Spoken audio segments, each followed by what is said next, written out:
Hello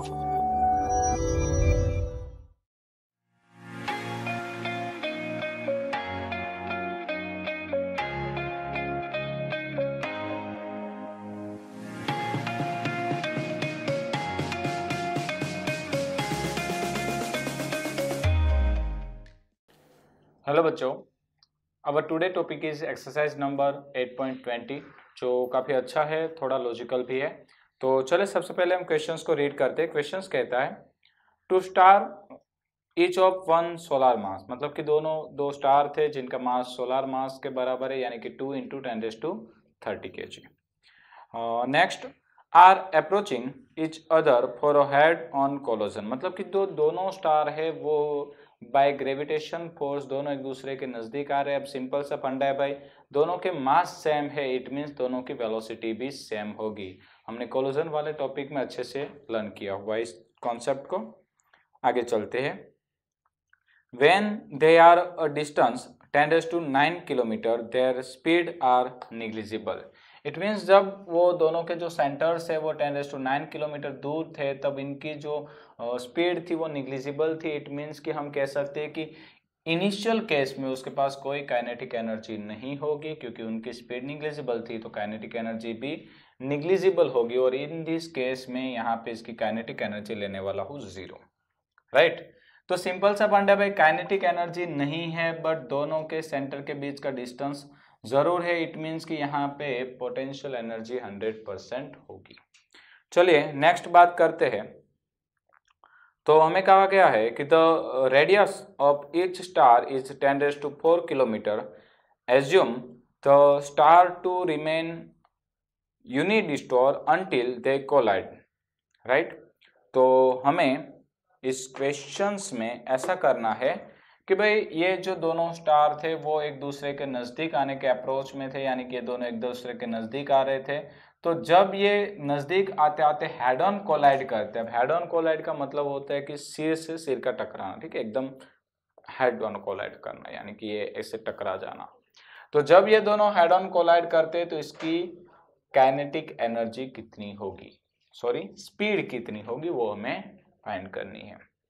तो चलिए सबसे पहले हम बात करते हैं इनिशियल केस की। तो हम यहाँ पे लेंगे इनिशियल एनर्जी, और हमारी इनिशियल एनर्जी कौन सी होगी? तो भाई जैसे कि अभी हमने बात की, इसके पास जो वेलोसिटी है वो नेग्लिजिबल है तो काइनेटिक एनर्जी होगी नहीं।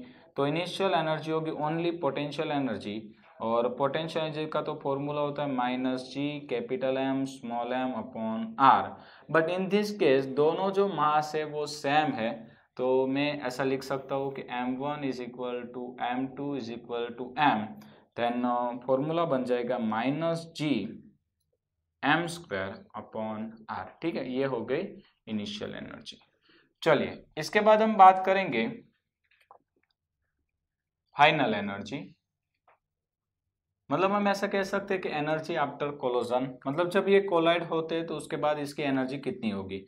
तो सिंपल सा फंडा है भाई, मान लिया जाए कि ये जो पहला पार्टिकल है वो v वेलोसिटी से मूव करके आया, तो दूसरा पार्टिकल यानी कि वो सब्जेक्ट भी v वेलोसिटी से मूव करके आया।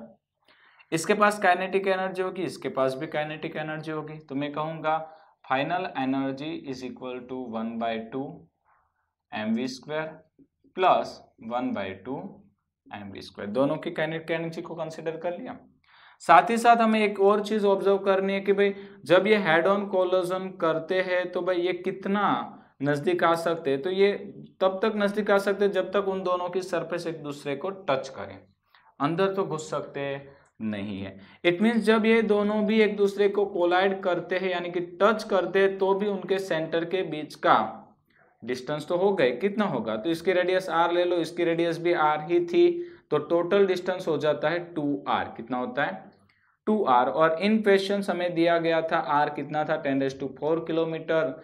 तो अभी भी इनके सेंटर के बीच का डिस्टेंस होगा 2 × 10⁴ किलोमीटर। और जब तक ये इनके सेंटर एक दूसरे से दूर है, दोनों के पास मास भी है, डिस्टेंस भी है, तो यहाँ पे हमें पोटेंशियल एनर्जी भी मिलेगी। और यहाँ पे पोटेंशियल एनर्जी का फॉर्मूला होगा -G⁻m²/r डैश। ठीक है भाई, तो ये आ गई हमारी इनिशियल एनर्जी। ये आ गई हमारी फाइनल एनर्जी। और अब हम यूज करेंगे बाय ECL। तो आपको अच्छे से आता होगा ECL का मीनिंग। तो EI is equal to EF। चलिए EI की value -gm² upon R is equal to 1/2mv² plus 1/2mv²। ये हो जाएगा mv² minus gm² upon R dash. चलिए काम करते हैं भाई, m को निगलेक्ट कर देते हैं।